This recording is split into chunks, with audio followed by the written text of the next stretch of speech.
Okay.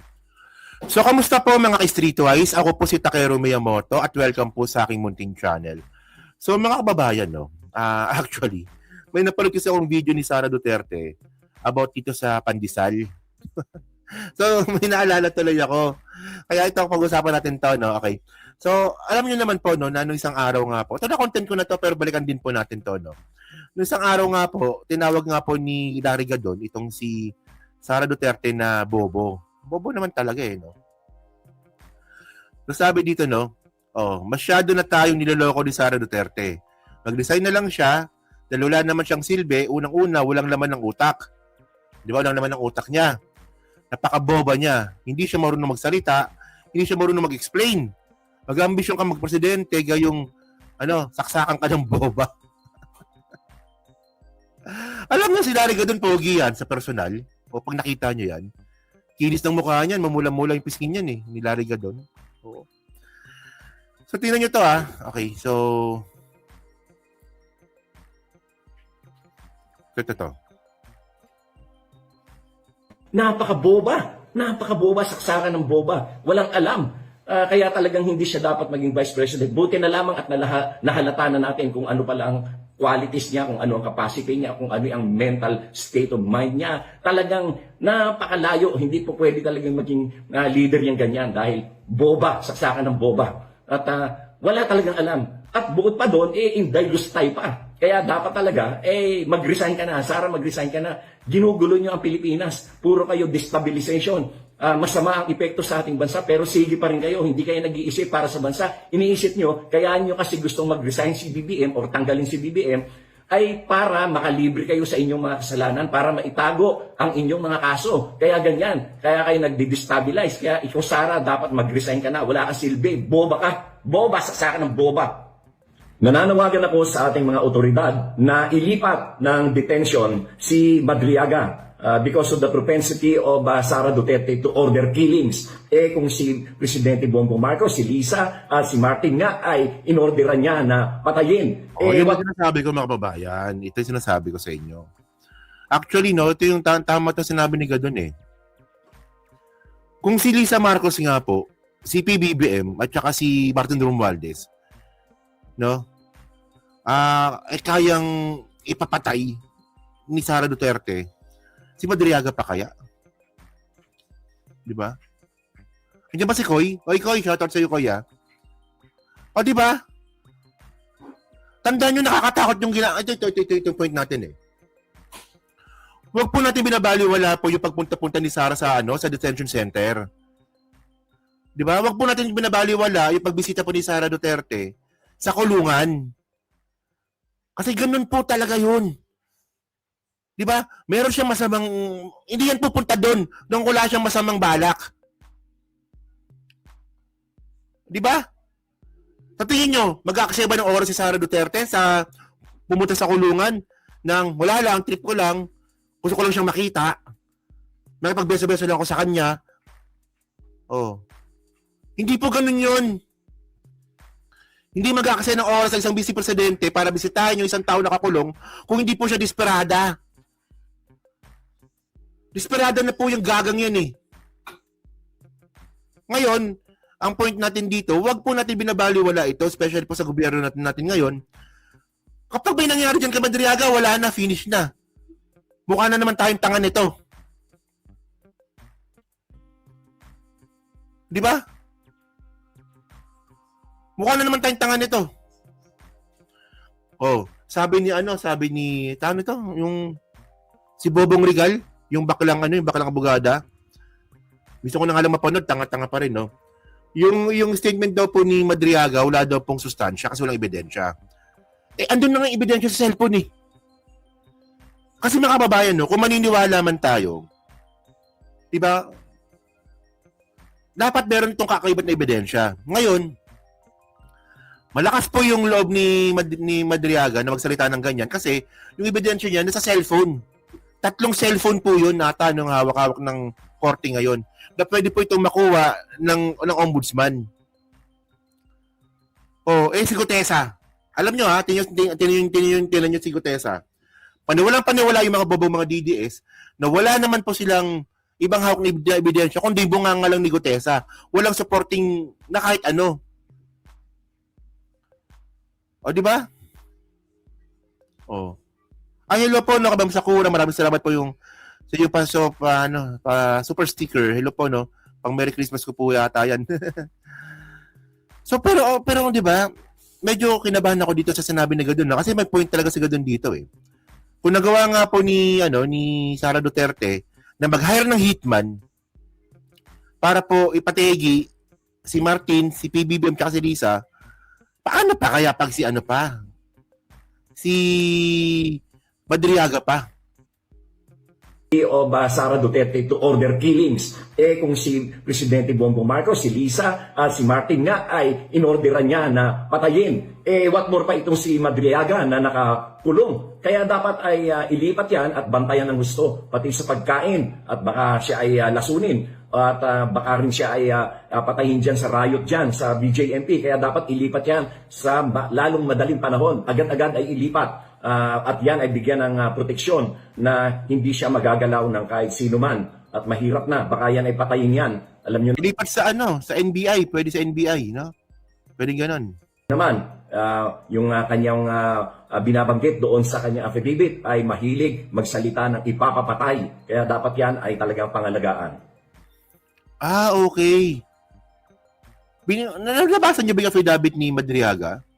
So sinabi daw ni Madriaga na mahilig pala magsalita si Sara ng ipapapatay? Tama ba yung ano? So ngayon, tingnan nyo to Oo ba yun si Sara eh? Oh. Ano ba tayo? Tingnan nyo Tingnan nyo ito panoorin nyo to. Si Sara po ang galing magsalita. No, kapag pag-usapan, tumbahan. Pag-usapan nga po krimen, pag-usapan nga po tungkol sa hitman, putang galing magsalita, no? Detalyado. Pero ito, tinan nyo to, dito ang tawa ko dito, tinan nyo to. Di ko alam di ko talaga makuha yung point, ba't gusto ng mga DDS to? Sobrang desperado ng mga DDS, no? Sa sobrang, hindi nila matanggap na tanga si Sara, no? Tatanggapin na lang po nila kahit tanga si Sara. Tinan nyo to, World Pandesal Day sa inyong lahat. Happy Pandesal Day? May ano ba? By the way. Happy Pandesal Day sa inyong lahat. Ako po, si Sara. Ang baho putok. Happy World Pandesal Day sa inyong lahat. Parang bata magsalita. Parang bata. Ang pandesal, paborito ko, hindi siya hindi siya ordinaryeng Pandesal na nga, di ba pa ma-explain? Nung kasing busy presidente to tanga no? Pandesal na nga lang yung sasabihin mo. Di-describe mo nga lang yung pandesal, hindi mo pa ma-explain kasi walang script. Di ba? Kaya mga kababayan, tinan ninyo hindi po kaya ni Sara Duterte magsalita ng ganon, nang walang script. Tinan nyo sa Facebook. Di ba? Tinan nyo sa Facebook. Kung magsalita si Sara Duterte, alam mo may binabase. Mga kababayan, Assalamualaikum warahmatullahi wabarakatuh. Maayong madayaw sa inyong tanan. Syukran. Ako po si Sara Duterte. Ako po ang Vice Presidente si Sara Duterte na shota ko po si Jagger. Hindi, may binabasa dito wala siya binabasa dito. Explain niya nga lang yung pandesal, di niya pa ma-explain. Pag ito hinarap niyo sa UN to, kayong mga bobong mga DDS kayo, pag ito naging presidente to, visit na to. Kasalanan niyo yan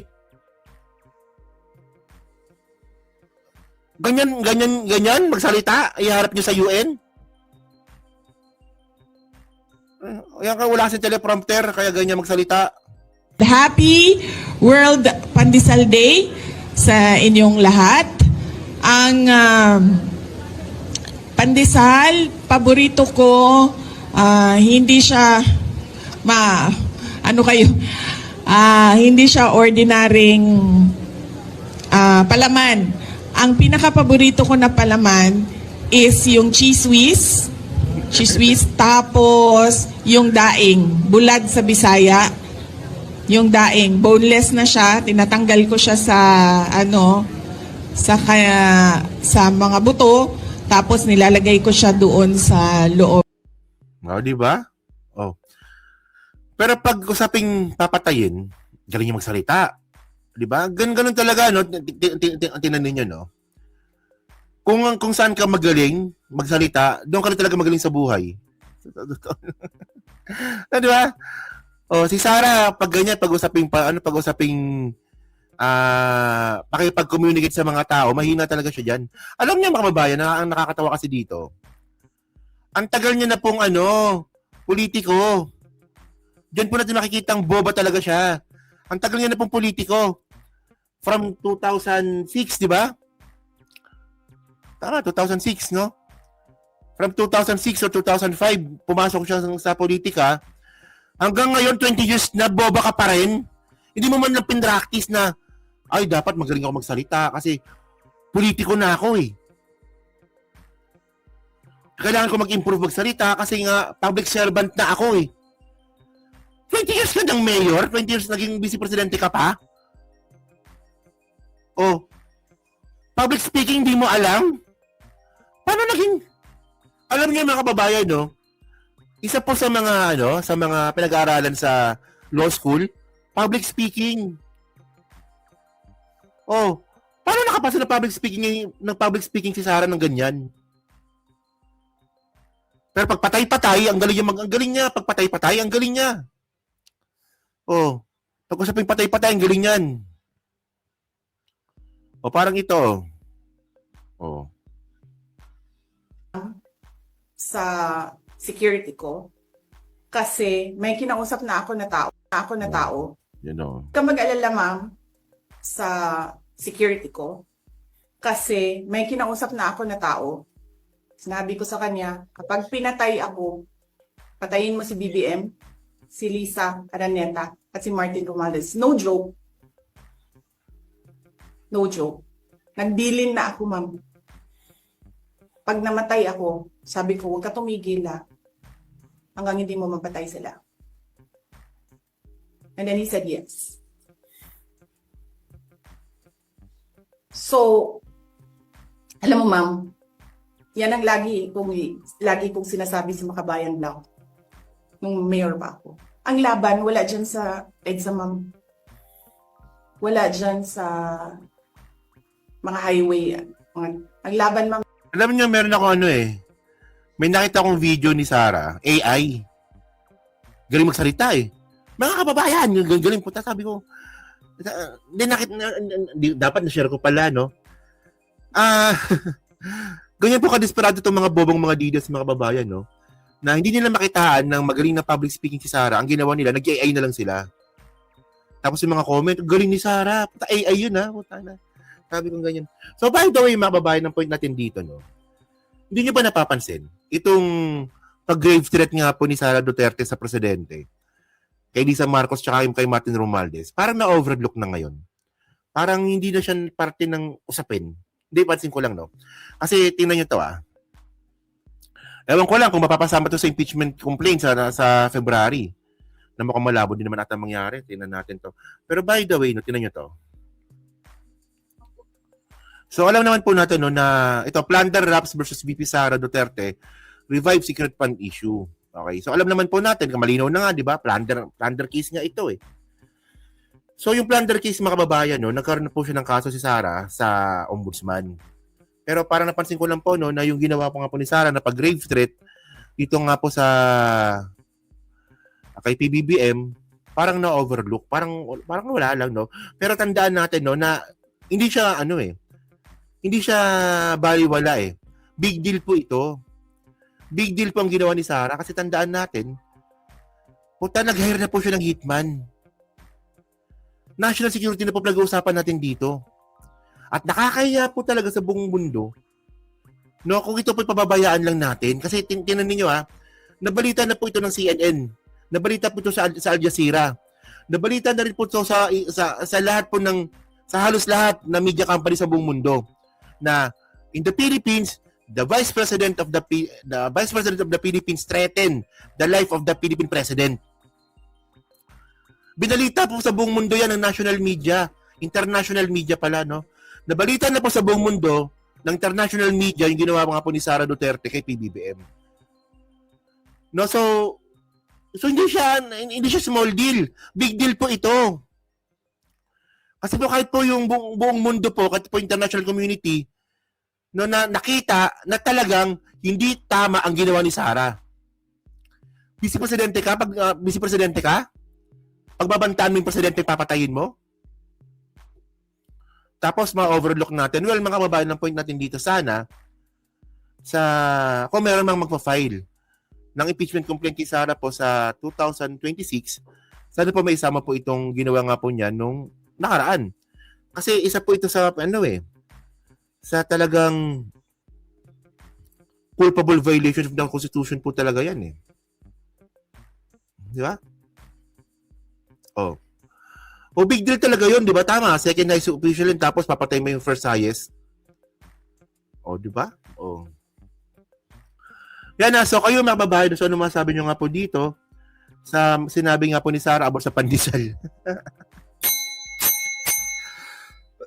Grabe, no? Tanga nito, no?